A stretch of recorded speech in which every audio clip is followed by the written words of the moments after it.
Hello friends, welcome our YouTube channel Kharabla Education. Myself Advocate Amit खरब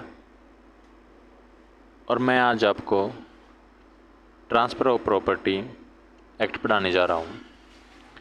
इससे पहले हमने इसके 4 पार्ट कर लिए थे और आज हम इसके नेक्स्ट पार्ट को करेंगे। देखो 4 पार्ट में हमने क्या क्या कर लिया था एक बार देख लेते हैं। ट्रांसफ़र और डिलीवरी ये कर लिया था हमने। इसके एसेंशियल एलिमेंट ये कर लिए थे हमने। इमूवेबल प्रॉपर्टी क्या होती है यानी सेक्शन 3 टीपीए एक्ट के तहत ये कर लिया था हमने। सेक्शन 3 सब क्लॉज 26 ये कर लिया था हमने। सेक्शन 2 सब सेक्शन 6 ये कर लिया हमने। उसके बाद हमने कर लिया find out status of property. उसका स्टेटस पता करना हो कि ये मूवेबल है या इमूवेबल, ये कर लिया था हमने। और लैंड ये क्या होती है ये कर लिया हमने। प्रॉफिट ए पेंड्योर यानी benefit to arise out of a land ये कर लिया हमने। इसमें केस कर लिए, ये दोनों केस कर लिए हमने। थिंग अटैच टू अर्थ, कौन सी चीज़ अर्थ के साथ अटैच होती है और कैसे कैसे होती है। डॉक्ट्रिन ऑफ फिक्चर्स यानी रूट के द्वारा अर्थ के साथ अटैच। फिक्स इम्बेंडेड इन अर्थ यानी अर्थ में फिक्स, अर्थ के साथ फिक्स जैसे दीवार वगैरह। Attach, thing attach to what is so embedded मतलब डोर विंडो ये कर लिया हमने। मूवेबल प्रॉपर्टी, मूवेबल प्रॉपर्टी क्या होती है ये कर लिया हमने, जैसे स्टैंडिंग टिम्बर, ग्रोविंग क्रॉप्स और ग्रोविंग ग्रास, जैसे फसल को खेत से ले जाना स्वेबल नेचर तो उसको बोलेंगे मूवेबल प्रॉपर्टी। ग्रास पशुओं के ले जाना यानी खेत से अलग करना ग्रास यानी मूवेबल प्रॉपर्टी। टिम्बर उसका वुड जो है वो फर्नीचर के लिए यूज करना मूवेबल प्रॉपर्टी ये कर लिया हमने। आगे किया हमने property that is interest, property that is called interest. Interest क्या होती है एब्सोल्यूट इंटरेस्ट और एक लिमिटेड इंटरेस्ट। एब्सोल्यूट होती है जनरल प्रॉपर्टी और लिमिट इंटरेस्ट होती है वो स्पेशल प्रॉपर्टी होती है। एब्सोल्यूट में ये सभी राइट मिलते हैं, जैसे right to enjoy, right to suit, dispose of, partition. Limit में राइट लिमिट के मिलते हैं, जैसे right to collect rent from tank pond, right to under leaser tenancy. मतलब ये राइट किसके द्वारा आते हैं मॉर्टेज के द्वारा या लीज के द्वारा। एब्सोल्यूट राइट हमेशा जैसे सेल में, गिफ्ट में, इनमें एक पर्सन से दूसरे पर्सन को ट्रांसफ़र होते हैं। उसके बाद देखो प्रॉपर्टी, प्रॉपर्टी 2 तरह की होती है। एक इंटरेस्ट जिसमें राइट टू यूज का मेथड होता है, दूसरी होती है मटेरियल थिंग जो कि एक प्रॉपर्टी को माना जाता है। जैसे कोई भी हाउस है, हाउस पे राइट टू यूज या राइट टू इंटरेस्ट वो भी एक प्रॉपर्टी है, और हाउस अपने आप में जिसके ऊपर वो राइट मिला है वो भी एक प्रॉपर्टी है। इसको बोलेंगे मटेरियल थिंग, और जो राइट यूज करने का है उसको बोलेंगे इंटरेस्ट। अब देखो अब आगे करते हैं हम। ये है एब्सोल्यूट इंटरेस्ट और लिमिट इंटरेस्ट। एब्सोल्यूट बता दिया मैंने, जो एब्सोल्यूट है अपने आप में पूर्ण है, जैसे ओनर ऑफ हाउस, ये एब्सोल्यूट इंटरेस्ट हुआ इसमें। लिमिट में क्या होगा, जैसे टेनेंट किराएदार, उसका इंटरेस्ट जो होगा वो एक लिमिट का होगा। इंटरेस्ट को हम इंटेंजिबल कहते हैं, यानी इसको टच नहीं कर सकते, हम इसको छू नहीं सकते, टच नहीं कर सकते। क्या आपने कभी एब्सोल्यूट इंटरेस्ट को टच किया है? टेनेंसी के लिमिट इंटरेस्ट को टच किया है? नहीं। मटेरियल थिंग, इसमें दो तरह की होती हैं, जो कि एक प्रॉपर्टी होती है ना मटेरियल, जिस पे राइट इंटरेस्ट होता है, जैसे हाउस है, हाउस एक मटेरियल थिंग है। जैसे बिल्डिंग है, बिल्डिंग एक मटेरियल थिंग है।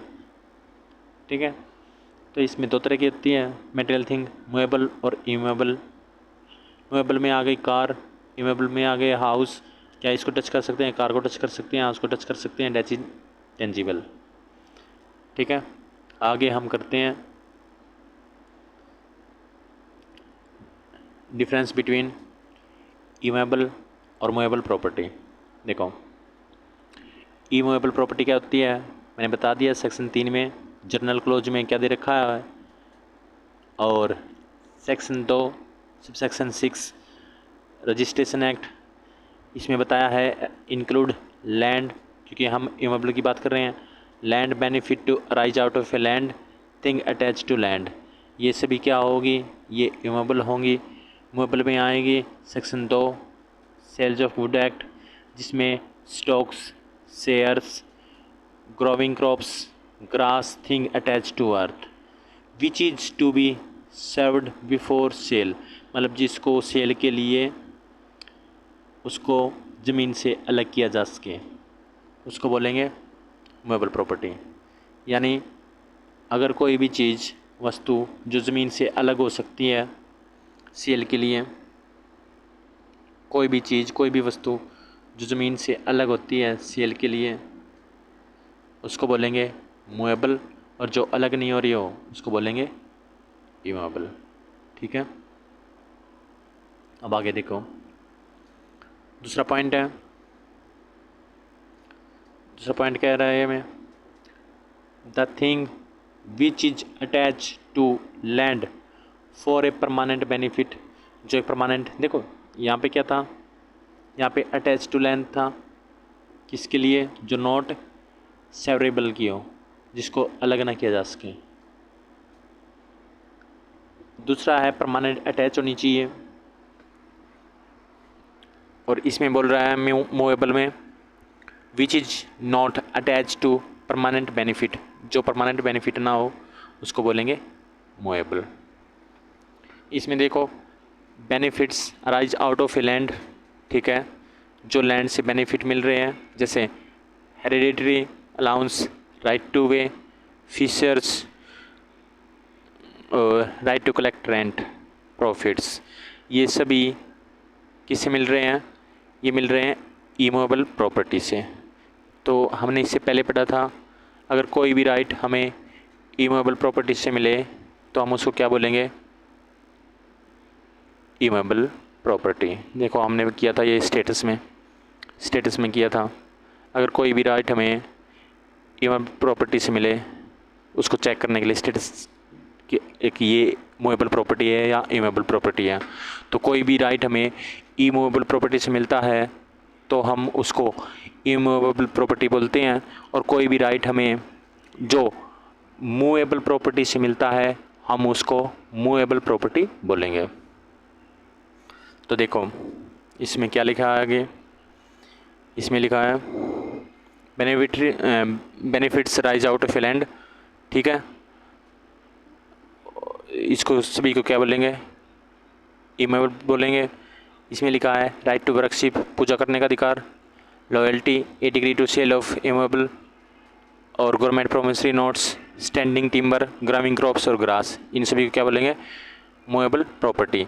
अगर कोई भी रेंट जो मूवेबल प्रॉपर्टी से मिलता है उसको भी क्या बोलेंगे, मूवेबल प्रॉपर्टी। अब फोर्थ में क्या है, transfer of immovable property, registration of document required. देखो इसमें क्या है, इसमें कोई भी ट्रांसफ़र हो रही है तो उसमें रजिस्ट्रेशन रिक्वायर्ड है, क्योंकि ये बात है इमूवेबल प्रॉपर्टी की। अगर हम किसी को हाउस और होम बिल्डिंग किसी को देते हैं तो उसके ट्रांसफ़र के लिए रजिस्ट्रेशन मैंडेटरी होता है।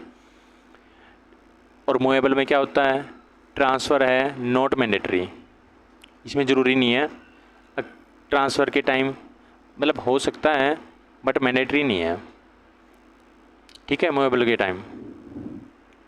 अब देखो, अब हम इसको एक बार देखते हैं। चैप्टर एक में क्या है, चैप्टर एक में 1 से 4 तक सेक्शन है। तो 1 से 4 सेक्शन में हमने पहला जो है वो शो टाइटल की बात करता है, सेक्शन 2 सेविंग क्लोज की बात करता है, सेक्शन 3 इंटरप्रिटेशन क्लोज की बात करता है जिसको हम डेफिनेशन क्लोज भी बोलेंगे, section 4 relation between contract act and registration act इसकी बात करता है। देखो हमने इसमें क्या क्या पढ़ना है चैप्टर एक में हमने पढ़ना है TPA, ऑब्जेक्ट एंड स्कोप, ये हमने पढ़ लिया ऊपर। दूसरा पढ़ना है हमने टॉपिक इमूवेबल प्रॉपर्टी और मूवेबल प्रॉपर्टी, ये हमने अभी पढ़ा है। Difference between immovable property and movable property, ये जस्ट अभी पढ़ा है हमने, ये कर लिया हमने तीनों। इससे आगे हम करेंगे instrument, attested, registered, actionable claim और नोटिस, एक्सप्रेस नोटिस और constructive notice, importance of notice, various mode of transfer of property जैसे sales, mortgage, charge, lease, exchange, gift, ये करेंगे हम। उसके बाद हम difference between mortgage and gift और प्रीवियस ईयर के मेंस एग्ज़ाम के क्वेश्चन जो हमारे जुडिशरी में आए हैं। उसके बाद हमारा जो टॉपिक है चैप्टर एक हमारा कंप्लीट हो जाएगा, जिसमें सेक्शन 1 से 4 हमारे कवर हो जाएंगे। तो आइए अब हम करते हैं इंस्ट्रूमेंट, अटेस्टेड, रजिस्ट्रेशन और एक्शनेबल क्लेम। अब इसको करते हैं हम, तो आइए करते हैं। देखो instrument under TPA act, instrument क्या होता है, इंस्ट्रूमेंट अंडर TPA एक्ट, देखो इसमें लिखा है instrument means only that document, यानी ये एक तरह का डॉक्यूमेंट है, document which transfer a property between living person. देखो आगे लिखा है लिविंग पर्सन, तो इसका मतलब ये है अगर एक पर्सन है और एक ये पर्सन है, इन दोनों के बीच में कोई भी चीज़ ट्रांसफ़र करनी है, ठीक है, ये भी लिविंग पर्सन है और ये भी लिविंग पर्सन है। तो हमने बताया था जब लिविंग से लिविंग पर्सन के बीच में ट्रांसफ़र करते हैं तो हम इसको इंटरवाइवोस बोलेंगे, ठीक है, इंटरवाइवोस बोलेंगे, बाय एक्ट ऑफ पार्टी बोलेंगे ट्रांसफ़र। तो हमने किसके द्वारा ट्रांसफ़र करना है, ये डॉक्यूमेंट के द्वारा, किसी एक डॉक्यूमेंट के द्वारा करेंगे ट्रांसफ़र। उस डॉक्यूमेंट को क्या बोलेंगे, उस डॉक्यूमेंट को बोलेंगे हम, क्या बोलेंगे इस डॉक्यूमेंट को, इंस्ट्रूमेंट।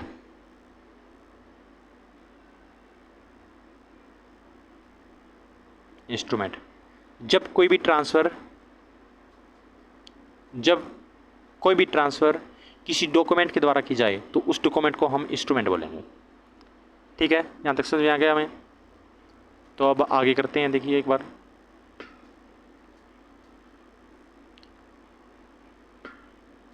ठीक है, आगे लिखा है अटेस्टेड क्या होता है। देखो अटेस्टेड क्या होता है, अटेस्टेड मीन साइन और विटनेस एनी फैक्ट, मतलब अटेस्टेड क्या होता है, देखो जब हम किसी भी एफिडेविट को लेके जाते हैं या किसी भी चीज़ को, डॉक्यूमेंट को हम अटेस्ट करने जाते हैं, तो अटेस्ट कब माना जाता है, वो जब उस पर कोई भी नोटरी या गजेटेड ऑफिसर उस पर क्या करते हैं, उस पर साइन करते हैं, ठीक है, तो उसको साइन करते हैं तो उसको क्या बोला जाता है, उसको बोलते हैं अटेस्टेड, ठीक है। तो TPA एक्ट में देख लेते हैं एक बार, that a person of testimony, testimony कौन देता है, that is saw it execute, testimony कौन देता है, टेस्टमनी देता है नोटरी या गजेटेड ऑफिसर, यानी जो उसको साइन करता है, ठीक है।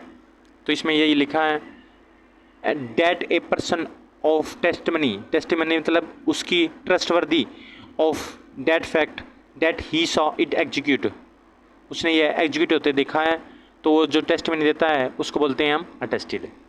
ये कोई भी हो सकता है, ये विटनेस भी हो सकता है कोई, ठीक है। इससे आगे करते हैं हम रजिस्टर्ड। देखो इसने कहा है certain transfer must be made only through a registered deed, जैसे गिफ्ट ऑफ इमूवेबल प्रॉपर्टी और सेल्स ऑफ इमूवेबल प्रॉपर्टी। देखो एक चीज़ यहाँ पे समझो जो मैं आपको बताने जा रहा हूँ। देखो मैंने इससे पहले कब क्या क्या कहा था, इससे पहले कहा था अगर जो ट्रांसफ़र होता है ना एक पर्सन से, लिविंग पर्सन से दूसरे लिविंग पर्सन में जो ट्रांसफ़र होता है वो ट्रांसफ़र किसके द्वारा होता है, यो ट्रांसफ़र किसके द्वारा,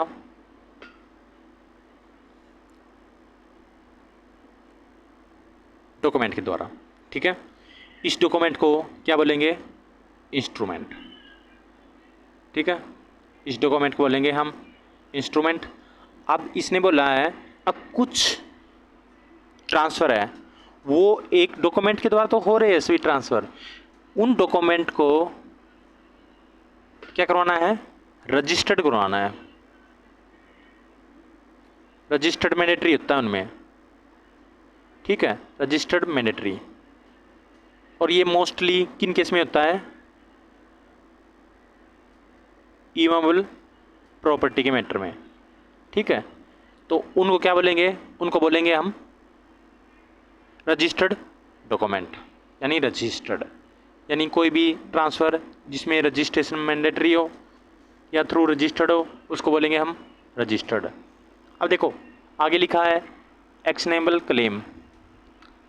एक्शनेबल क्लेम क्या होता है, according to section 3 a claim to unsecured money डेप्ट। अब देखो इसको समझते हैं एक बार, इसका मतलब क्या है। देखो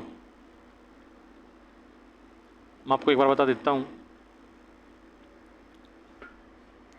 ये है एक्शनेबल क्लेम, ठीक है। मतलब इसमें क्या किया जाता है, क्लेम किया जाता है, किसके लिए किया जाता है, एक्शन के लिए, मतलब एक्शन के लिए, एक्शन के लिए क्लेम करना। एक्शनेबल क्लेम कैसे, देखो इसने कहा है अनसिक्योर्ड डेप्ट। डेप्ट दो तरह का होता है, सिक्योर्ड और अनसिक्योर्ड। सिक्योर्ड जिसमें सेफ्टी जमा करवाई जाती है, और अनसिक्योर्ड जिसमें सेफ्टी सिक्योरिटी ना हो, ठीक है। जैसे जैसे मान लो मैंने ये ए है ये बी है, इस पर्सन ने इससे 10,000 रुपये ले लिए, ठीक है। अब डेप्ट किसने लिया है, ए ने। अब ए ने इसके बदले में, इस रुपए के बदले में, इस रुपए के बदले में क्या किया, अपना फ़ोन दे दिया जिसकी कीमत 50,000 रुपये थी। तो अब मेरे को बताओ यहाँ पे सिक्योर्ड डेप्ट होगा या अनसिक्योर्ड डेप्ट होगा, यहाँ पे होगा सिक्योर्ड डेप्ट। क्यों, क्योंकि अगर मान लो ए ने बी के पैसे नहीं दिए तो उसके पास 50,000 रुपये की कीमत के क्या है, फ़ोन है उसके पास, वो उस फ़ोन को बेच सकता है अपने 10,000 रुपये कवर करने के लिए। यहाँ पे होगा सिक्योर्ड डेप्ट। अगर मैं इसी में चेंज करूँ तो ये मान के चलो ए ने बी से पैसे ले लिए 10,000 रुपये डेप्ट के तौर पे, बदले में कुछ नहीं दिया, तो बी के पास क्या राइट होगा, अगर इसने मना कर दिया तो सिर्फ कोर्ट के थ्रू एक्शन लेने का। तो यहाँ पे क्या जो उसका उधार है वो सिक्योर्ड है? नहीं, इसको बोलेंगे अनसिक्योर्ड डेप्ट। अब समझ में आ गया अनसिक्योर्ड डेप्ट क्या होता है? तो आइए अब करते हैं एक्शनेबल क्लेम। ऐसा क्लेम जो एक्शन के लिए किया जाता है उसको एक्शनेबल क्लेम बोलेंगे। तो आओ एक बार कर लेते हैं इसको। देखो आगे क्या लिखा है,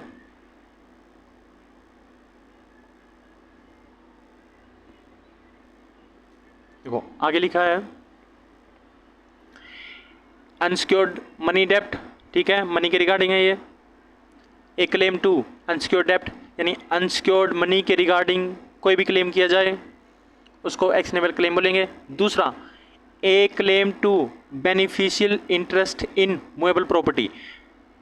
किस में बात कर रहा है ये? मूवेबल प्रॉपर्टी में। यानी ये मान के चलो एक कार है, कार एक मूवेबल प्रॉपर्टी है, ठीक है। इसने कहा है ए क्लेम बेनिफिशियल इंटरेस्ट, यानी ए बी, इस कार का ओनर ए है, अब ये बी को पोजीशन तो देता नहीं, ठीक है, और इसको बोल दे अब ठीक है ये कार है मेरी, इससे आप रेंट पे दे दो, आप इसको भाड़े पे चलाओ, आप इससे यूज में लो, तो आप अपने लिए इसको यूज में ले सकते हो। तो इसमें इंटरेस्ट किसका है? बी का। तो इसने लिखा है a claim beneficial interest in movable property, car में इंटरेस्ट लेने का claim, not in position of claimant, यानी वो जो कार है वो अभी बी के पोजीशन में नहीं है, तो बी के पोजीशन में नहीं है और इसमें इंटरेस्ट किसका है? बी का, और वो जबकि है नहीं पोजीशन में, इंटरेस्ट तो बी का है इसमें और वो पोजीशन में भी नहीं है, तो इंटरेस्ट कैसे लेगा ये? बाई क्लेम, क्लेम करके ही तो लेगा, तभी तो इस चीज़ इसके पास आएगी, तभी तो ये इससे बेनिफिट लेगा। तो इसको बोलेंगे एक्शनेबल क्लेम। ये आ गया आपको समझ में एक्शनेबल क्लेम क्या होता है? अब देखो नोटिस, अब नोटिस करते हैं। देखो नोटिस क्या होता है? नोटिस होता है नॉलेज में आना या उसकी इन्फॉर्मेशन लग जाना। देखो नॉलेज या इन्फॉर्मेशन ऑफ फैक्ट, कोई भी फैक्ट मैं जैसे आपको बोल दूं अब भाई आपकी चीज़ नोटिस में आ गई या नहीं आ गई, यानी मैं बोल दूं खरबला एजुकेशन जो है वो आपकी नॉलेज में आ गई, किस चीज़ की तैयारी करवा रहा है, तो इसका मतलब है वो आपके नोटिस में आ गई, आपकी नॉलेज में आ गई। आपको नहीं पता तो इसका मतलब आपकी नोटिस में नहीं आई है, यानी आपको नॉलेज नहीं लगी है उस चीज़ की, तो इसको बोलते हैं notice. Knowledge information of fact. देखो नोटिस दो तरह का होता है, एक तो होता है एक्चुअल नोटिस और दूसरा होता है कंस्ट्रक्टिव नोटिस। एक्चुअल नोटिस में उस चीज़ के बारे में एक्चुअल में पता लग जाना, कंस्ट्रक्टिव नोटिस में उस चीज़ के बारे में एक्चुअल तो नहीं बट लो परज्यूम कर लेता है अगर ये चीज़ आपको पता है, तो होता है कंस्ट्रक्टिव नोटिस, और ये होता है एक्चुअल नोटिस। इसके 5 टाइप है, अभी कर लेते हैं हम इसको। देखो अभी डीपली करते हैं इसको एक बार, एक्चुअल नोटिस और कंस्ट्रक्टिव नोटिस को। देखो देखो इसमें लिखा है नॉलेज और information of fact notice, actual notice, constructive notice. देखो एक्चुअल नोटिस में है व्हेन ही एक्चुअली नोज, मतलब इसमें क्या है वो एक्चुअली नोज इट, एक्चुअल में जानता है। It constitute A binding notice, ये एक बाइंडिंग नोटिस है, बिल्कुल है। यह क्या होता है? ये क्लियर होगा, रिटर्न में होगा, ओरल में होगा, जैसे भी होगा, बट एक्चुअली उसको जानता है ये। तो एक्चुअली में अगर कोई चीज़ जानता हो तो उसको हम बोलेंगे एक्चुअल नोटिस। और कंस्ट्रक्टिव नोटिस में है लो परज्यूम, लो परज्यूम कर लेगा क्या? डेट यू हैव नोटिस, आपको नोटिस का पता है, इसको बोलते हैं कंस्ट्रक्टिव नोटिस। इसमें एक केस था हेविट वर्सेस लूजमोर केस, ये कोई इंग्लिश केस है, आई डोंट नो, पर मेरे को ज़्यादा नहीं पता इसका बारे में, आप याद कर लेना इसको। Have it lose more case. देखो, it is defined and strong notice, ये जो कंस्ट्रक्टिव नोटिस है ये एक स्ट्रॉन्ग नोटिस है। क्यों है? क्योंकि it can not be revert, इसको चेंज नहीं कर सकते। इसको ये नहीं कह सकते कि भाई मेरे को नोटिस ही नहीं था। क्यों नहीं था? क्योंकि लॉ ने प्रज्यूम किया है, क्योंकि लॉ ने जो चीज़ प्रज्यूम कर ली आप उसको चेंज नहीं कर सकते, क्योंकि लॉ ने ही मान लिया तो आप कैसे चेंज करोगे इसको। तो इसमें लिखा है स्ट्रॉन्ग नोटिस है और रिवर्ट नहीं कर सकते। देखो अभी मैं एग्जाम्पल तो आपको बता देता हूँ। ये ए है, ये ए है, ये ए है और ये बी है। बी के पास एक हाउस है, ये हाउस हो गया, और ये हाउस मॉर्टेज पे है, बैंक के पास मॉर्टेज पे, गिरवी पे है, प्लीज पे है, मतलब बैंक के पास गिरवी रखा है ये, ठीक है। मॉर्टेज के पास, बैंक के पास मॉर्टेज है यानी वो बंधक है, कोई लोन वगैरह लिया होगा। तो अब देखो, अब ए कहता है अभी मेरे को तुम्हारा हाउस चाहिए, बी ने कहा ठीक है ले लो, और इसके सभी कागजात हैं ना, वो सभी कागज बैंक में है क्योंकि ये बैंक के पास मॉर्टेज में है। इसने सभी फैक्ट टोल्ड ऑल फैक्ट ए को, बी ने ए को सभी फैक्ट बता दिए। अब इसने फिर भी ये परचेज कर लिया तो ये तो परचेजर हो गया और बी क्या हो गया, सेलर हो गया। तो यहाँ पे क्या होगा, ए इस चीज़ का बचाव नहीं ले सकता अगर भाई उसको ये चीज़ पता नहीं थी, क्योंकि बी ने वो पहले ही चीज़ बता दी थी उस फैक्ट के रिगार्डिंग। तो इसको बोलेंगे कंस्ट्रक्टिव नोटिस, ठीक है। समझ में आ गया आपको? अब देखो आगे करते हैं एक बार।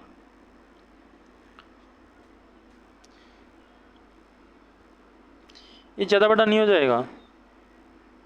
क्यों ना हम इसको अगली क्लास में कर लें, ये ज़्यादा बड़ा हो जाएगा आज, यहाँ तक कर लेते हैं, ठीक है। इससे आगे 6th क्लास में कर लेते हैं, इसका जो अगला सेशन लगेगा। तो हमारा चैप्टर, जहाँ तक कोशिश होगी हमारा चैप्टर 1 कंप्लीट हो जाएगा। कोशिश करवाएं इससे अगली क्लास में ये चैप्टर कंप्लीट हो जाए। तो आज यहीं तक कर लेते हैं। अगर सेशन पसंद आए तो लाइक्स, शेयर और सब्सक्राइब कर देना, और अपने रिव्यू में बता देना कैसी लगी आपको क्लास, या कुछ इम्प्रूवमेंट करना हो ताकि मैं उसमें इम्प्रूवमेंट कर सकूं। Thank you.